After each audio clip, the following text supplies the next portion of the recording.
So I introduce happily Antonin Raffin, who is maybe not well known to everybody, but well known to people who know stable baselines, one of the best libraries, one of the most widely used libraries in reinforcement learning. And we will see parts of it in the tutorial. We will see how well it is done and how well it works. So it's a really great job you are doing. And with this, I hand over to you and welcome, Antonin.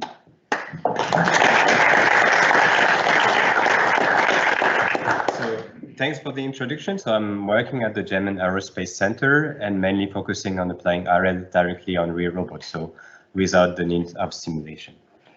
Today, if you want to follow along, actually on my website, the slides are already online and you can go and check it out if you want to follow along and have all the links.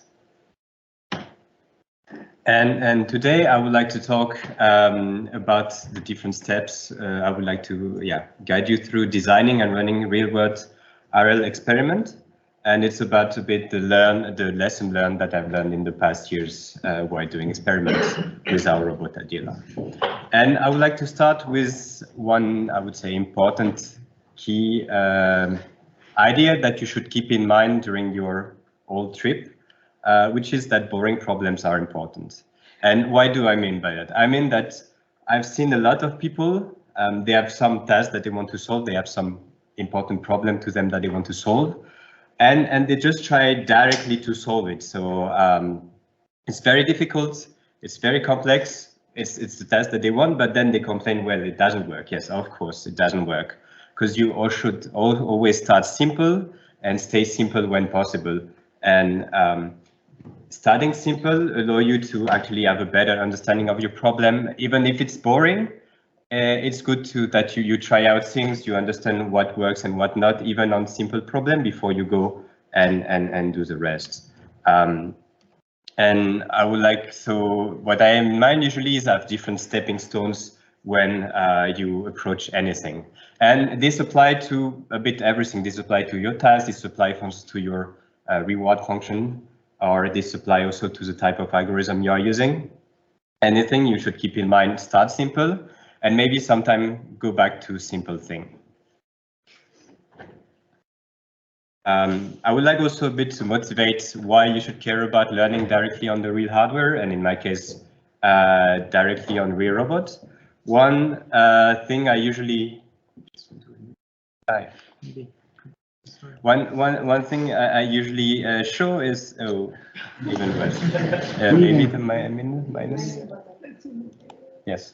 Perfect, thanks. One thing that I usually show is a perfect example of a simulation that represents the real world. So here I was trying to learn to jump with an elastic robot, and this is what the learning agent found out. So it solved the task. It's nothing wrong with the simulator, it's just the algorithm abusing the simulator. It would do the same with any. It's just, yeah. Something that are not exactly the same as in the real world. Unfortunately, I would love flying robots.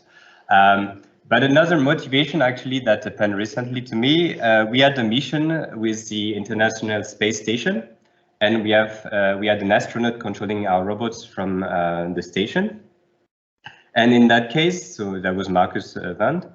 In that case, it was controlling some multiple robots, and one of them was our elastic quadruped Bert. So Bert is a nice, cute little robot, which is 3 kilograms, and it has elastic actuators. So it has the motor, then you have a spring, and then the joint. And it's 3 kilograms. It works well. It can walk. But for the experiment, they added an arm on top of it. And the arm was 1 kilogram. So you can imagine that adding a quarter of the mass changes a bit everything. So everything that was working before with this robot didn't work anymore. Like the learn controller didn't work so well because, well, you changed the center of mass, you changed the mass repartition. It was actually, yeah, completely different. Of course, you could say, okay, we can try to retrain in the simulation, but it will be very, very hard actually in that case to get the exact mass distribution of this new art that you had on top. So instead, what I did is I actually retrained directly on the robot, and it works. So only in 30 minutes for each gate, and then it was working. And because it was with the exact mass distribution that we wanted, it worked for the experiment. Another thing about that robot is you might notice that it's missing a hip joint. And so in theory, if you ask a control engineer, it will tell you that this robot cannot turn because it's missing a hip. It can only go forward and backward. But if you ask me, just give me some 30 minutes on the robot with some learning algorithm, and you will see the result. And this is what actually what happened. It's quite an interesting strategy. It has different strategy for turning left and right. And you can see on the left, the astronaut commanding the robot, and then the robot doing a different gate. You have another gate for, so it can also, of course, move forward, backward. And also for turning left, you will see it is also a quite interesting gate, which is something that would be probably very hard to learn in simulation. And it can probably learn it in simulation, but it would not transfer to this exact robot. That's it. So that was about giving you a key idea to keep in mind, and also motivating of why you should care about learning on the real hardware. Of course. Sorry, how big is the action space actually? It depends. Here in that case, you have 4 times 2, so you have it's dimension 8. So you have 2 dimension per leg. But in that case, I'm not using actually reinforcement learning directly. I'm using black box optimization and then reinforcement learning. So it's a mix of things. So that's the outline of today. I would like to walk through the different steps for designing and running experiments, starting with task design, then choosing an algorithm, and also giving you some tips about recent advances in RL. I would like to also talk about what measure I usually take to ensure safety of the robot, and then go into how do you run the experiment in practice and some troubleshooting when it doesn't work. Very good. You can explain that black box optimization followed by RL. I can explain that at the end, okay. maybe, because it's not really the talk of today. And because it's quite a long talk, I mean, after each small chapter, you can ask also questions so that you don't have to wait for the very end to ask questions. And for task design, actually, I gave a talk 2 years ago at the Reinforcement Learning Virtual School. It's a much longer talk, so if you want to go deeper in that, it's already online, slides are online, and talk is online. But what you should care about in task design? Of course, in task design, you have different quantity that you must define. One thing is the observation space, so it should contain enough information to solve your task. You need to think about did you break any assumption of RL, like is it still Markovian? And you should, of course, normalize it when you know how to normalize it. Same for the action space. If you choose continuous action space, don't forget to normalize. And the choice of the action space usually is a big choice in the sense that if you give a very large action space, it will take probably very long to learn, but it will maybe learn the best solution. Whereas if you restrict the search space, it will learn much faster, but it might be a suboptimal choice. So it's always very important to think about it. Again, start simple and don't try to make it very hard. For the reward function, again, don't forget to normalize it when possible, because it makes it easier when you have multiple terms to weight them depending on what you really care about. Again, start simple, usually start with a shape reward and then go towards more and more complex reward or more sparse reward, depending on if it really solved your task or not. And today I would like actually to go more into details about termination condition, and especially the difference between what I call truncation and termination. And termination condition, of course, it's important because depending on how you define them, you can actually change your task without noticing, or you can harm the performance of the algorithm. And one important distinction I would like to make today is about truncation and termination. And this is very important if you do infinite horizon tasks, which is usually the case in control.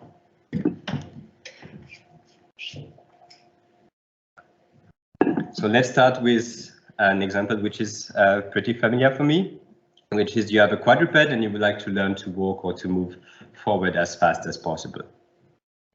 And in that case, usually you have to track your robot, you have a fixed space, which is, so we have 3D tracker, but the tracking limits are fixed. It cannot walk anywhere.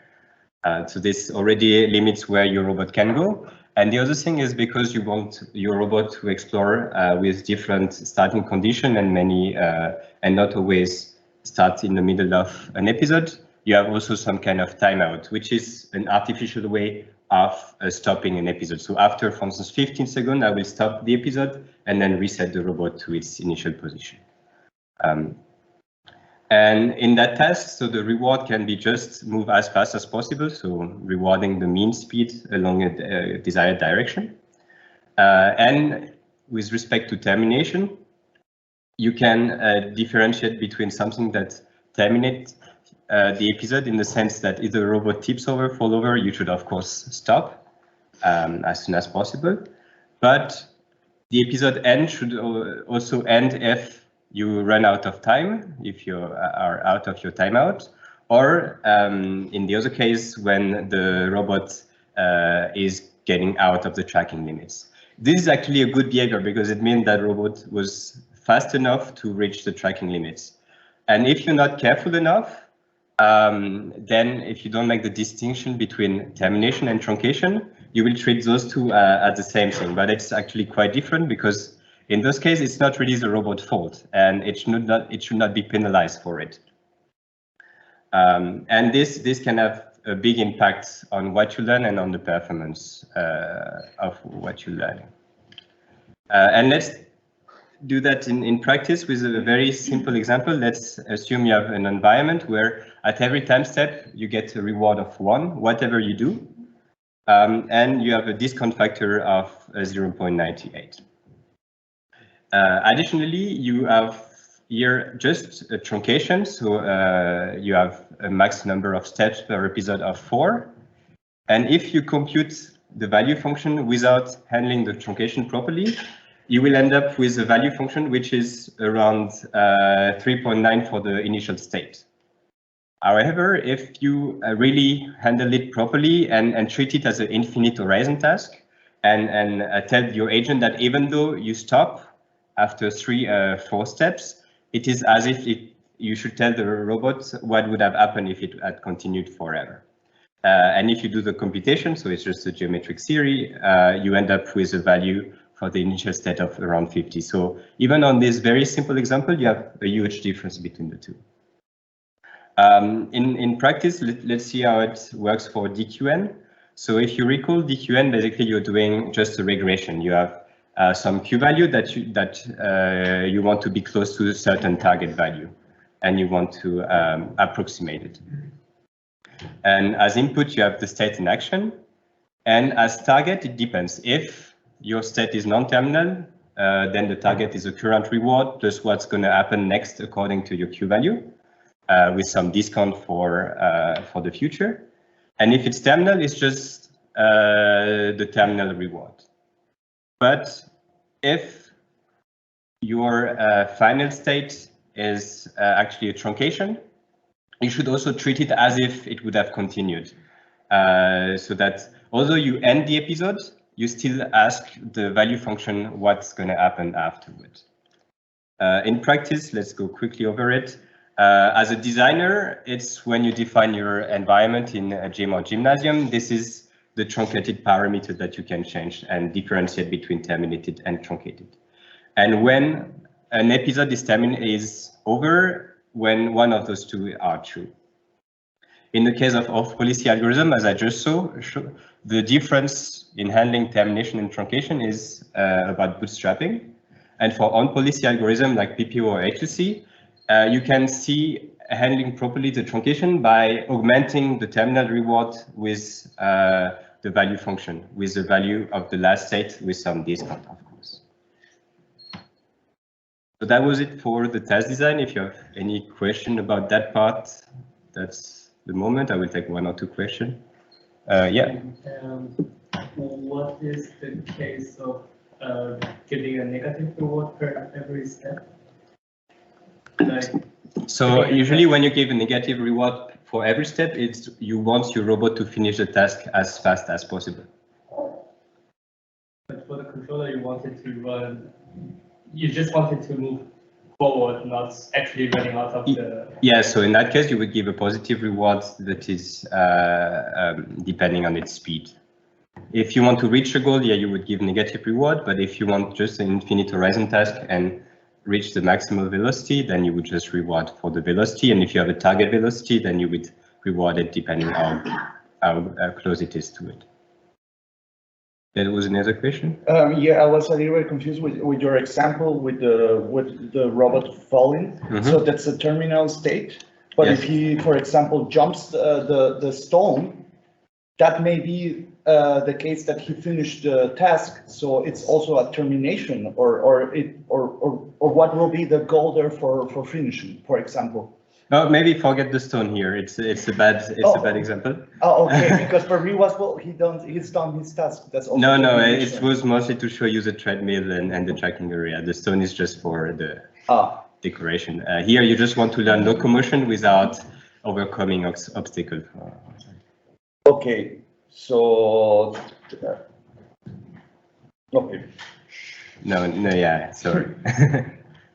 Okay, last question, otherwise we move on. All right. So we have seen a bit what to do for designing a task, what to care about. And now I would like to give you some tips about choosing an algorithm for your task, and also about some recent advances in RL, at least in model tree reinforcement learning. One thing you should think about first is what is your action space. If it's continuous or discrete, usually it will lead to two different family. And then you should think about, do you care about speed in the sense of workload time? Can you parallelize what you have or not?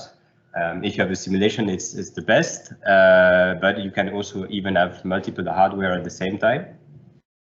And if you care more about sample efficiency, so if your simulation is slow or if you have only one real hardware, then you would more care about being very sample efficient.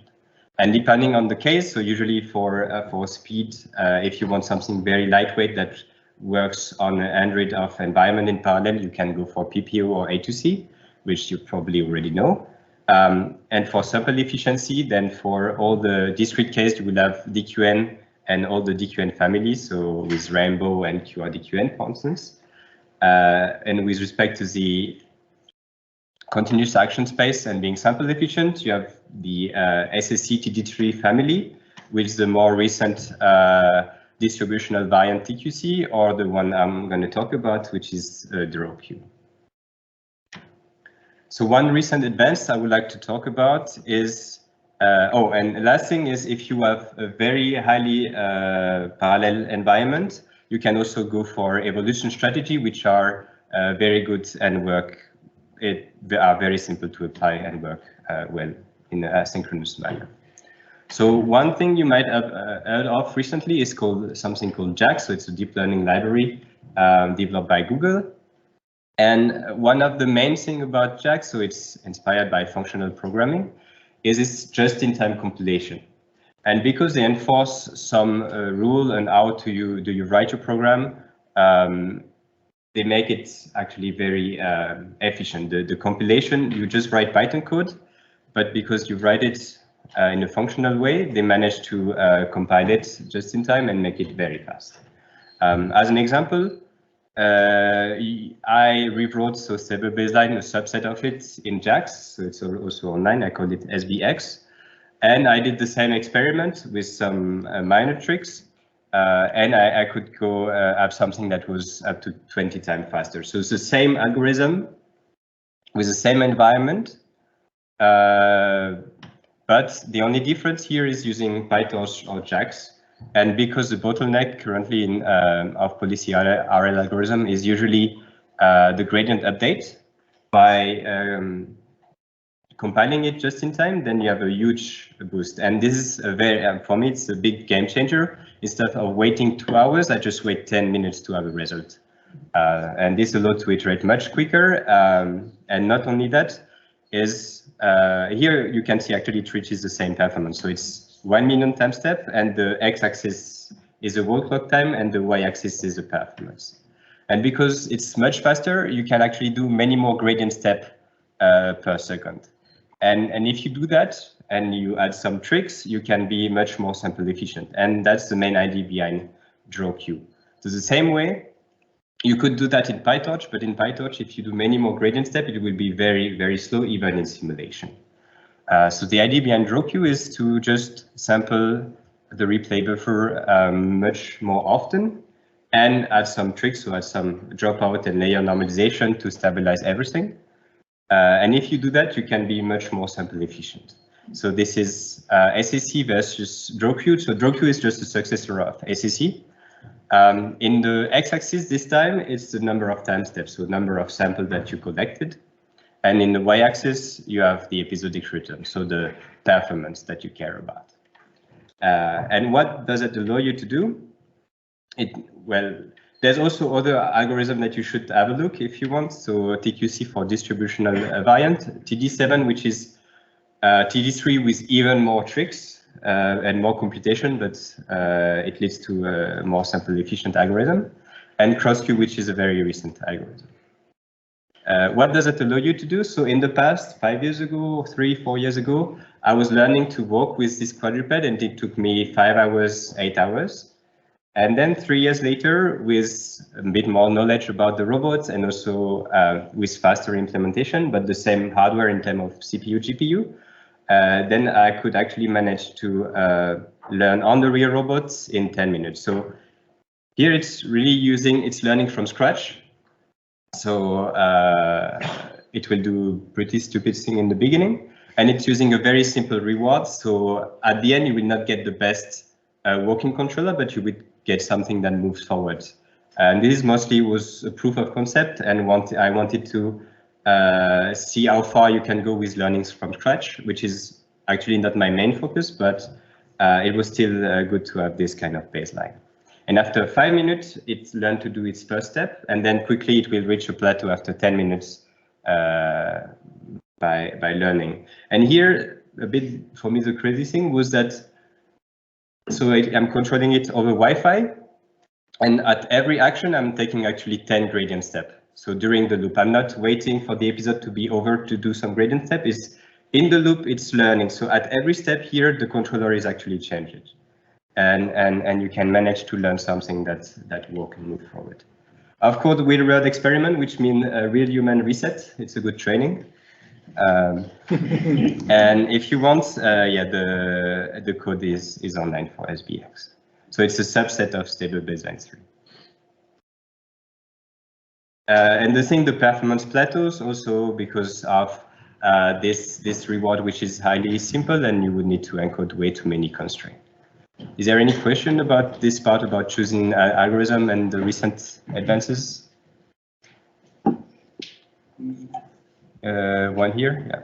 I guess, so what is your experience with JAX? So I tried it like a year and a half ago. It wasn't very stable. How is it now? Stable in which sense? It was, I had difficulties recreating stuff from PyTorch that I did with PyTorch. And yeah, that's what I. Yeah, so working with JAX is actually you need to change your mind on how you write things. You cannot do the same thing as you do in Python.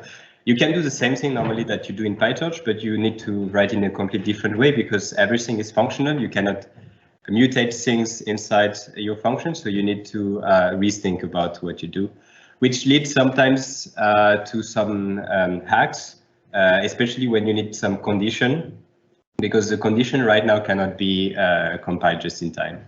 So, and the other thing is, it's just like TensorFlow 1 if you ever use it, because it compiles things the errors are not always very informative. And sometimes there's some hidden bug because it considers something at constant, but it's not. And then it runs but doesn't work. Where if you remove the compilation, then it runs slow, but it works. So of course it's not a free lunch. But once you get to understand a bit how to write things, then you can really make things much faster. Recently I had another project. I adjusted NumPy. It was a NumPy code. I rewrote it just slightly to make it work with JAX, and then I have it's 10 times faster. So yeah, there was another question, Simon. Yeah, the experiment you showed with the working forward. Yes. What was the algorithm again you used there? This the algorithm is called DrawQ, so it's a soft actor critic with more gradient step and with dropout and a layer normalization. So it's soft Q learning based. Yes. Yeah, okay. Very interesting. Yes. For the time scale of your problem, like how often do you give an action and how long is your episode? So here I think the episode was 5 to 10 seconds, and the control rate is around 30 Hz. I think I control it between 30 Hz, and then at deployment time I might control it at 60 Hz. And how many gradient steps will you do per episode? Well, you do 30 times 5 times 10, which is 300, probably 1,000 or 2,000. I don't know. I need to check. But so this is done in a CPU or a GPU? No, you need a GPU for in that case, because everything which is SSC, if you use CPU would be fine, but for SSC you definitely need a GPU to make it fast. So you're copying the information to the GPU, propagating, and then Yes. putting the weights and then controlling, like sending the action through Wi-Fi. Yes. Okay. Any other question? Yes. Just a quick clarification on the comparison between PyTorch and JAX. When you say PyTorch, did you also use just-in-time features? So I'm trying actually more. Right now it's not using any of that, mainly because it was missing the, you could not just-in-time compile optimizer with PyTorch. They are coming. The good news is PyTorch is coming that way. But no, and here I could only just-in-time compile for PyTorch the inference, which is not the bottleneck. It will give you a small boost, but it's not the bottleneck. I also tried rewriting it with Torch script, but again, it was not really supporting optimizers, which was my bottleneck here. So yeah, it's really PyTorch eager versus JAX. But PyTorch eager is very fast compared to JAX eager. Yes? You said that you trained the robot from scratch on real world. Yes. I'm guessing you tried on training it in simulation and applying it to the real world. So simulation for me was only to check that everything was working. Here our robot is a bit special. I don't have, actually I should have other slides, because it's an elastic robot and I really want to use the elasticity. So I have a simulation. I can learn in simulation and it kind of transfer to the real world, but it doesn't. You always have a performance drop between simulation to reality. And here, if it works directly on the real robot, why should you care about simulation, especially if this is the robot that you want and this is exactly the actuator that you want. So I tried in simulation to check everything, but that was not my focus. The only reason I think would be to do the training much faster, maybe. You will not be limited to 30 Hertz. For me, the other reason would be to have many different scenarios and to have maybe dangerous scenario where in the real world you would not like to endanger your robot. But still, if you still want to be able to fine-tune in the real world, if possible. So it's still valuable to know how to do it and try it. Maybe you found good hyperparameters during the simulation which are close to what you could apply then in reality. So how hard is it then for this kind of algorithm to find the right? So from your experience. actually the hyperparameter right now are are working quite well in many different scenarios. I didn't really tune them. What I tuned was mostly what type of observation space, mostly the task design. So observation space and reward, checking that the reward that I define allowed to solve the task that I was interested in, and also check that the observation that I was giving was enough to solve the task. In terms of hyperparameter, luckily, and at least in the last years, you can reuse the same again, and they actually work quite well in many different problems, which is amazing. Just another question. With the real world example, do you carry experience in replay buffer, or is it created from scratch? You mean does the replay buffer start from 0, or do you know? Yes, in that case it starts from 0, but of course I did some trial for another experiment where I fed some human demonstration of some demonstration from another controller to guide a bit learning and improve exploration, and of course it helps in that case. But here I mostly wanted to have a baseline and really start from scratch, which is not the smartest way, but which is interesting to know how far you can go. All right, let's move on. So the next thing I would like to talk about, oh, I went a bit far, is some safety layers that I usually implement on the robot. Here I'm focusing on model-free reinforcement learning. So if you want to learn about more, I would say, principled way of doing safe learning, you should probably ask Felix afterward, because here it's mostly things around, but the algorithm by definition are not safe. So here I would just want to show an example of learning again on the real robot. Here I was actually learning a dangerous task, which was learning to turn as fast as possible. I was not asking for a desired velocity, I was really asking for as fast as possible. And if you recall, this robot doesn't have a hip, so it needs a very fancy strategy to turn. This is the kind of strategy that was learned. And here I was there because, well, this is dangerous, and you need really to be next to it to not break it. Luckily, this robot is very robust. I only broke it after 2 months of training or more. Yeah, we have very good mechatronic engineers, and I repaired it actually myself afterward, but it was very robust, and the elasticity adds additional robustness. So one thing to improve safety on your hardware, on your robot, is to actually think about your action space and give a lot of thought about task design. As an example, I was controlling this elastic neck. So here it's a silicone neck actuated by 4 tendons that you can see in orange.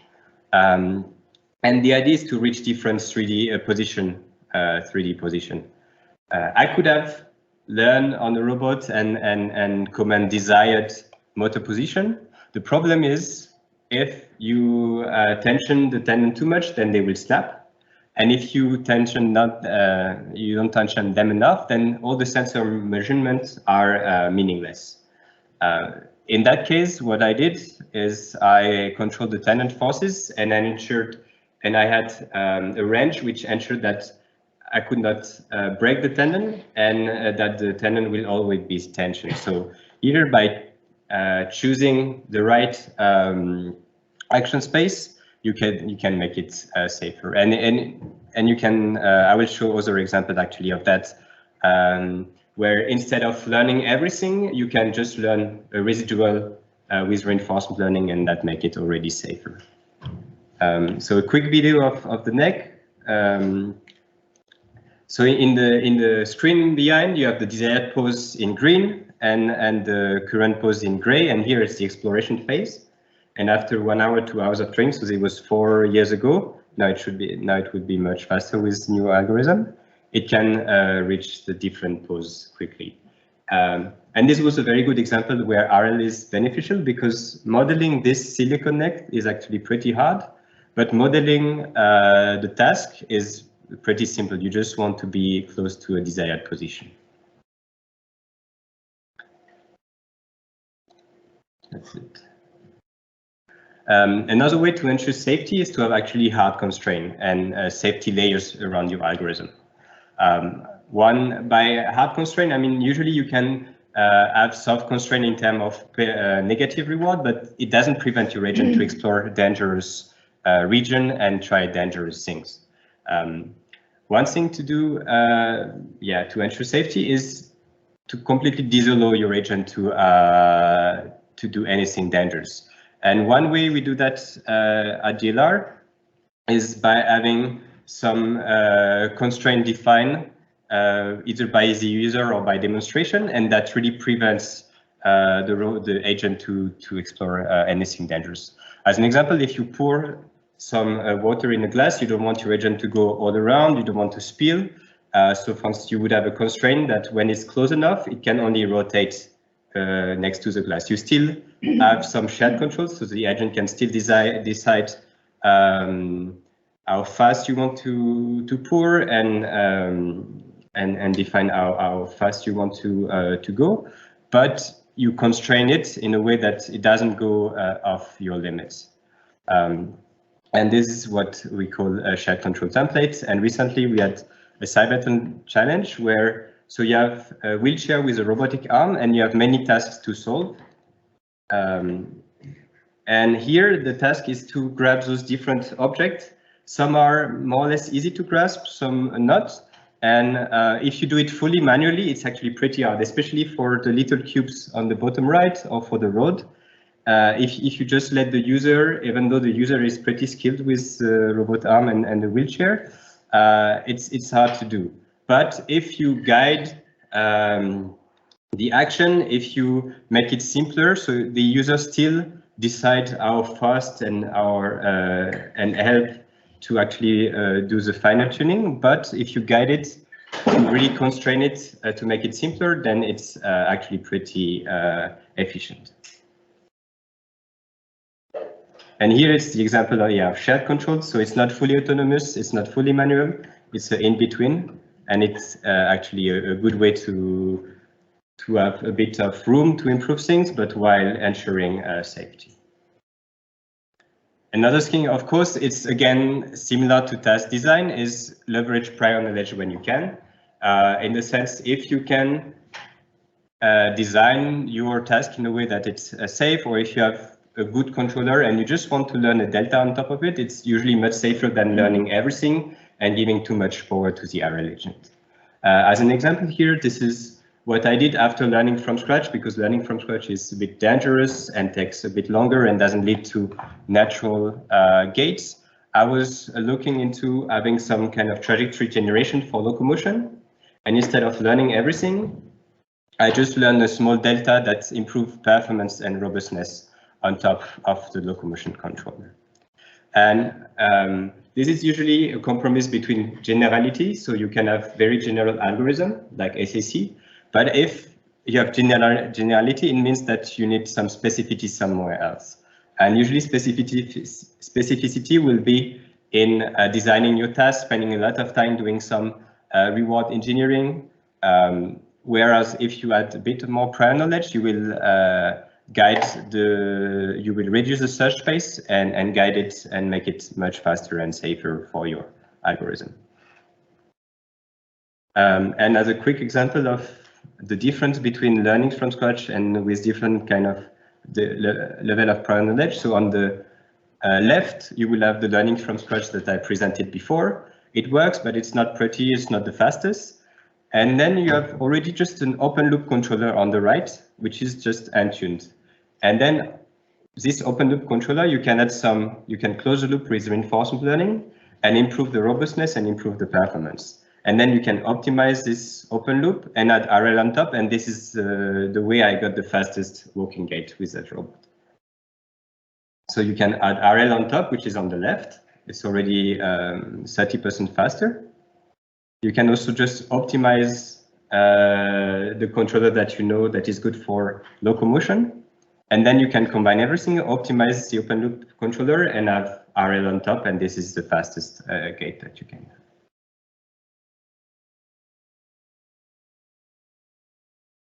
And last thing that you should also really care about when you do model-free RL with continuous action is think about safe exploration.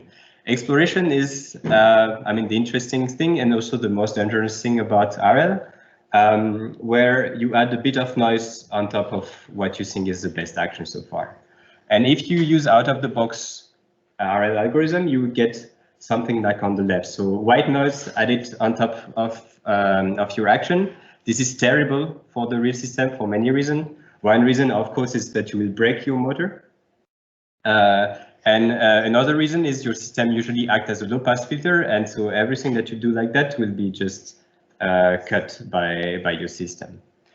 So instead, you can, of course, have some kind of low-pass filter, but if you use a low-pass filter, you need to be careful to not break Markov's assumption and then pass an history of what you did in the past to understand what's happening. Or you can use also a smoother exploration, and that's what I've been working on. It's called GSD for state-dependent exploration, where you still explore enough, but you explore it in a much smoother way, and you don't need any low-pass filter for that. Now, as an example, I was also learning to drive in my flat. That was COVID time, 10 times. And here again in 30 minutes, mainly because the car is 20 years old, so the steering is pretty bad. It doesn't go straight when you press straight. It could manage in 10, 20 minutes to smoothly drive around this poorly designed track. And the nice thing is the same algorithm is used in simulation or in the real world. There's no differences between the two. If you have any question, that's at the moment, yes. So the GSDE assumes that the actions are basically like steering angles and not changes in steering angle. It can be anything. GSDE mainly what it does, it keeps the noise constant for some time step and then resample another noise. So yes.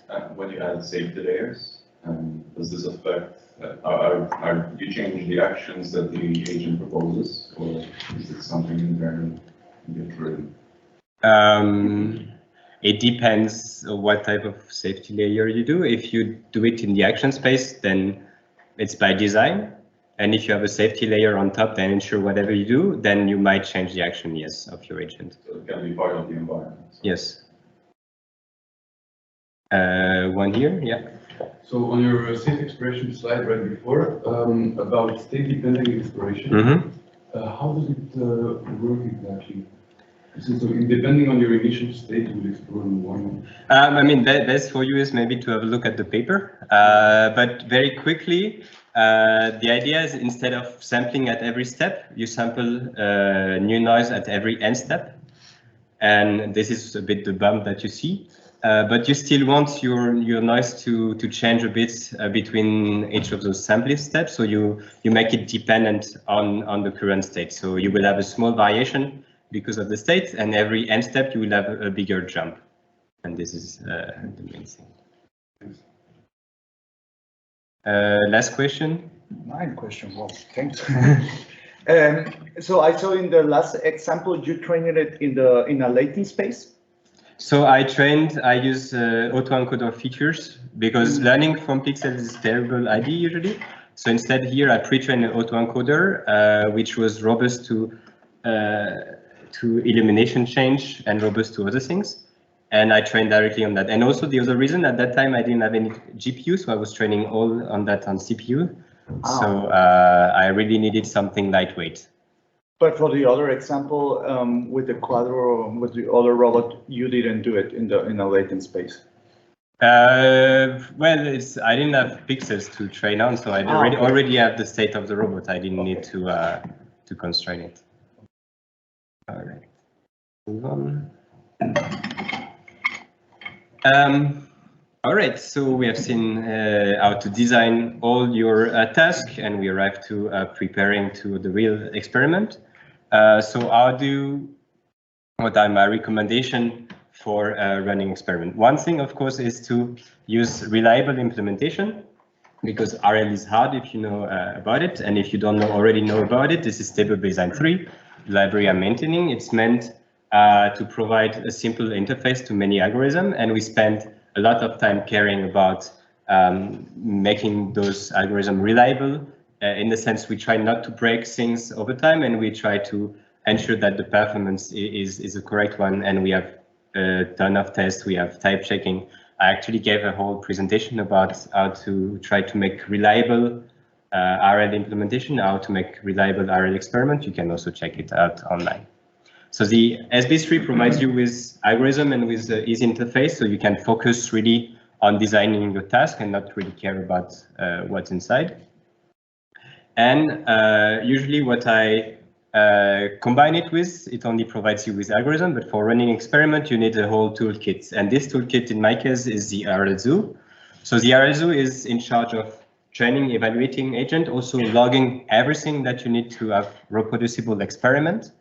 And it has a lot of different plotting and metrics included in it. So you can, after running all your experiment, you can generate all the plots quickly. So as I said, the RL Zoo provides you with training, loading, plotting, even hyperparameter optimization script.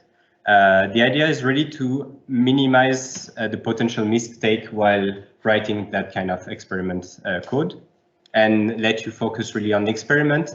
The RL Zoo will be in charge of saving everything to reproduce your experiment. We have weight and biases integration that I will show actually right afterwards, which allow you to compare experiment and do some study quickly. And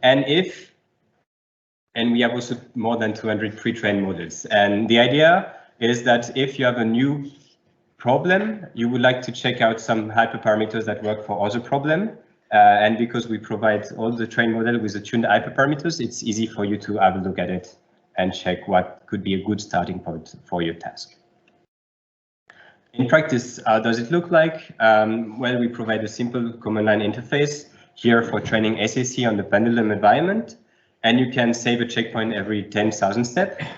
You can also change the hyperparameter on the fly of SAC, here the train frequency, and change even parameters of your simulation. In that case, I was changing the gravity. Instead of being 10, it was 9.8. And the thing is, if you do that by yourself, you need to be very careful that you save all what you did. Because if you try to reproduce the experiment but forgot about the gravity, then it won't work the same way. Again, same if you reproduce the experiment but forgot about the small hyperparameter that you changed on the fly, then it won't work. So what we do is we save one folder per experiment, and in that folder we have everything that you need for that tells about how to reproduce your experiments, so the hyperparameters, the command line parameters. But also things that you might forget, like the normalization. If you have some running average that is there, you should really think about saving it. And then you have all the checkpoints and some evaluation metrics. As an example, I was trying to evaluate the design choices that I did for racing. So I was learning to race actually in minutes now with the new algorithm. And I wanted to know what are the effects of the action space from changing, having a huge steering range versus a smaller steering range, some differences in the reward, some differences in the observation space, and understanding what matters and what not, and what could make it faster.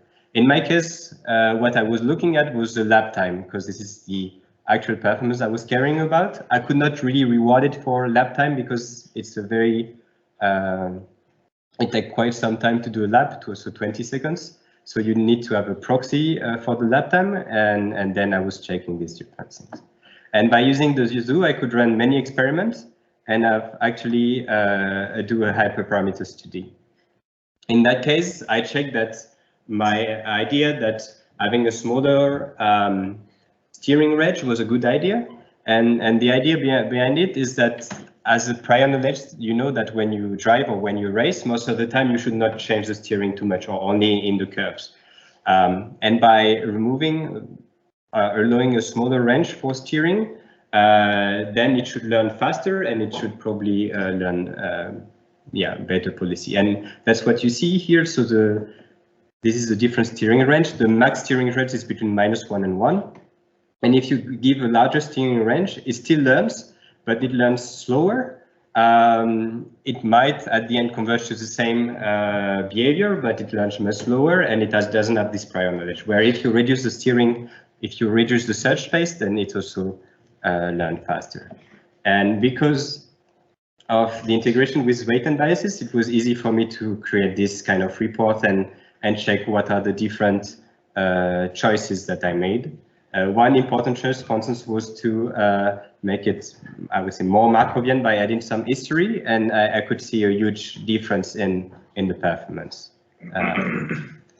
And that's one example of where the RSU is important. Any question about that part? So maybe how much effort is it to get your own problem learning in RSU and where should I start? So the good news for you is if your problem is gymnasium or gym environment, it's 3 lines of code. You just need to register it, and it's and you just need to use some parameters or just say that it's there, and then you can use it right away. No, it's really fast. The main thing is defining the right interface, which is the gym interface. All right. So let's come to the last part, which is troubleshooting, what to do when it doesn't work.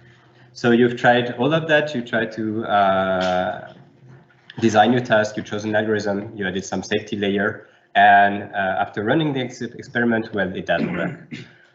Of course, you should think, did you start simple? And if not, try to simplify your task until it works again. Don't forget to iterate quickly, because one thing I see also often is people have problem where they need hours or days before they know if a change has an impact or something. But when you're developing something, you should better have something that runs only in 5-10 minutes, maximum 30 minutes maybe. Otherwise, it will take too long for you to understand the impact of different choices that you make. And it's very important to be able to iterate quickly. In some cases, it's very hard to have this kind of fast simulation or accurate simulation that is fast enough. But maybe you can try to have some proxy problem that you can first solve and then try to translate to the real problem. Of course, you need to think about, did you break any assumption? Did you follow the best practices for defining your task design? It includes normalizing reward, normalizing the observation space and not breaking assumption. Make sure to use trust in the implementation. I will not name the library again. And if one thing actually that most of the time makes RL work is just increase the training budget. So if you train it for 1 million time step, maybe just double the budget. At first, it's just good to know if the performance plateau or if it's just a matter of more samples. One thing you can do also is hyperparameter tuning, but I tend to do it as more as a last resort or when I have a new algorithm, because hyperparameter tuning is also quite costly unless you have a cluster, and it takes some time to have the right parameters. But this is kind of, yeah, the last resort that you can do. A last thing I would like to talk about, and that will be the last part of my talk, is about minimal implementation. So it's not only about when it doesn't work, but it's also a good exercise to troubleshoot what's happening. So you have a complex code base and then try to have something minimal at the end for that. What do I mean by minimal implementation? By minimal implementation, I usually talk about something that is standalone with minimal dependencies. The best would be actually to have a single file. So usually you have a code base which is start to be complex, 10 files, 100 files. It becomes very complex. You don't really know why it doesn't work. Or you want to show your work to someone else, and then there's a ton of dependency to install and it doesn't work. So minimal implementation is actually a nice exercise that I'm doing more and more often now to also reduce complexity. So by forcing yourself to have something that is standalone with minimal dependency, you don't try to reproduce the whole code base, of course, but you try to showcase one of the main feature of your code base, one of the main thing that you can do with your code base, and probably you deal only with one use case. For instance, if I wanted to showcase PPO, I would only deal with either discrete or continuous action, and with only normal features, no images, for instance. By having something minimal and standalone, it makes it also very easy to share and reproduce your work, which is a big issue in RL. And it's also perfect for educational purposes. So if you want someone to understand what you're doing, it's so much simpler to give just a single file than telling the person, okay, now you have to look to this 100 file before you understand what I'm doing. And same thing sometimes for privacy reason, you cannot share some private code from your company, but you still would like other people to reproduce your work. And by having a standalone and minimal dependency, you can get around that thing. Of course, by having something more minimal, it makes it easier to find inconsistencies and potential bugs in your code. And this actually happened to me, and I will show the example where I found something. I thought that it was working in a certain way, and then I found out it was not doing the same thing as a complex code base. I could find the bug in the minimal code base, fix it there, and then fix it back in the complex code base. One last thing I have to mention is, of course, having single file implementation where you copy things over and over is not the way to go on the midterm, long term. It's a very good exercise, but because you repeat yourself, it's actually it's hard to maintain over the long term. So it's a good from time to time, but not as a goal.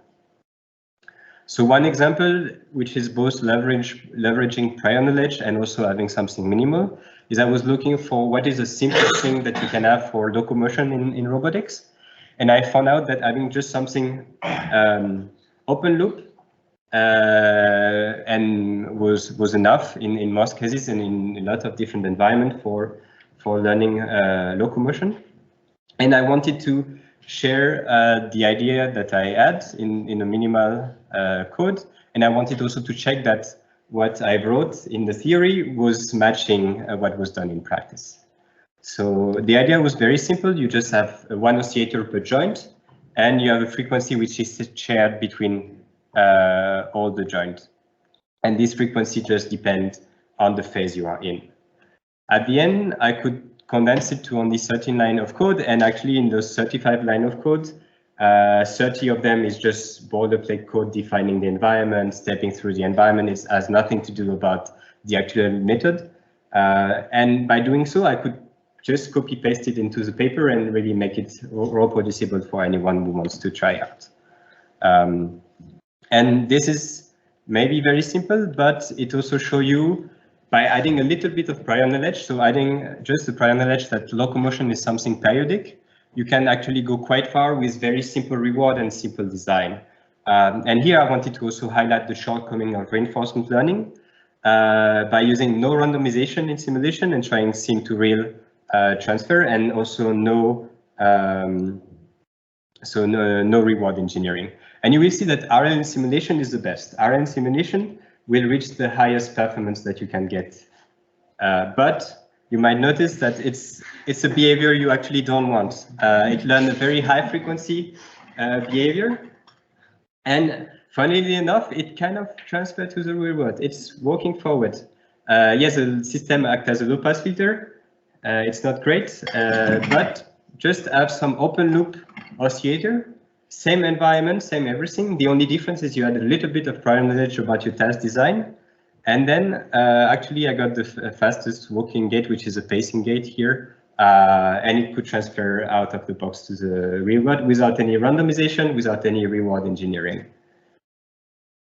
So, and this is really, and the code that I showed you was enough to make it run. So it's really simple.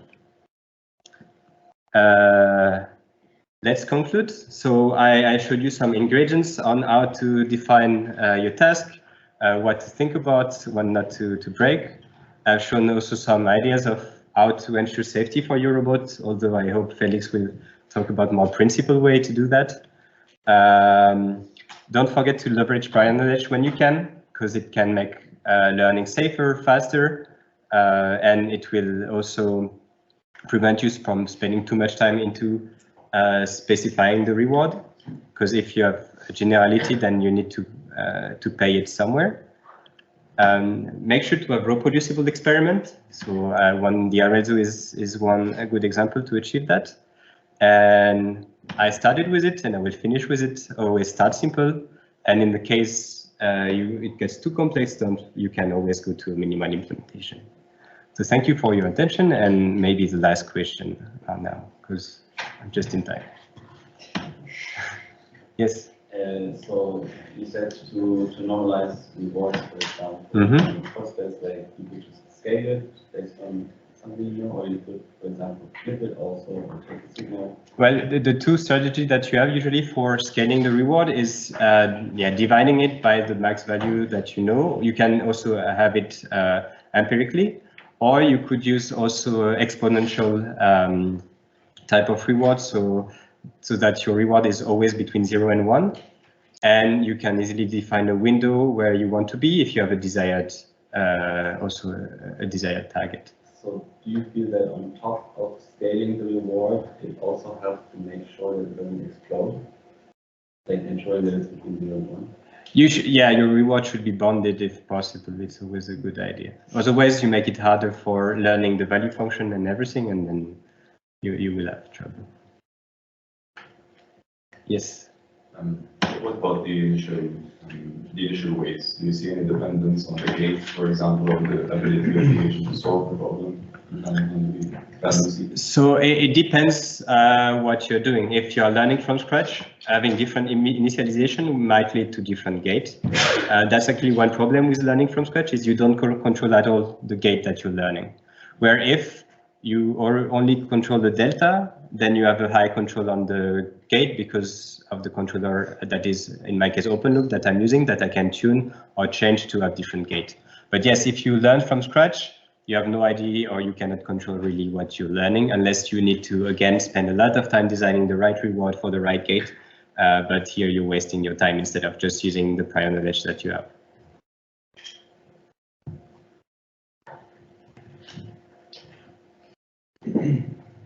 There was a question. Good. It's time for one question more. No? Yes. Black box optimization. Black box optimization. What was the difference between RL and black box optimization? No. You mentioned that you do this thing. You started with black box optimization, yes, and then you do RL. Like, what is? Yeah, usually what I do is I have a controller with very few parameters. You can think it as a PD controller, like proportional degree, and then you want to tune the gain of it. And those gains I can tune. For me, it won't make sense to use RL because those gains doesn't really change. I just need to find either a population of solution or a good solution. So I first optimizing with black box optimization, then I fix it. And then on top of it, I learn with RL. That's what I meant.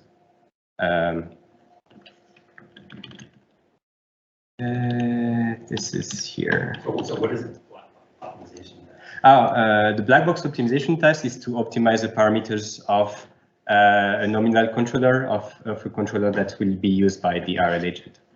But with the same reward? It could be the same reward. Yeah, it could be the same reward. What method do you use? Anything usually CMIS is a good start, but also Bayesian optimization would be another way. Last question. Yes, and then you close the loop with RL. Yes. So then you are learning what you should feedback with your RL agent. So this is just a nonlinear function that you are learning. Yes. Okay.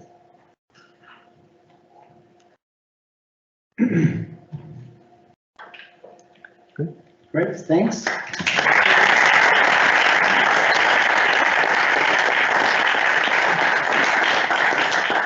It was a really nice and practical talk. I think this is the important thing, that you learn how to attack your problems, and this was presented in a very nice way. So now we have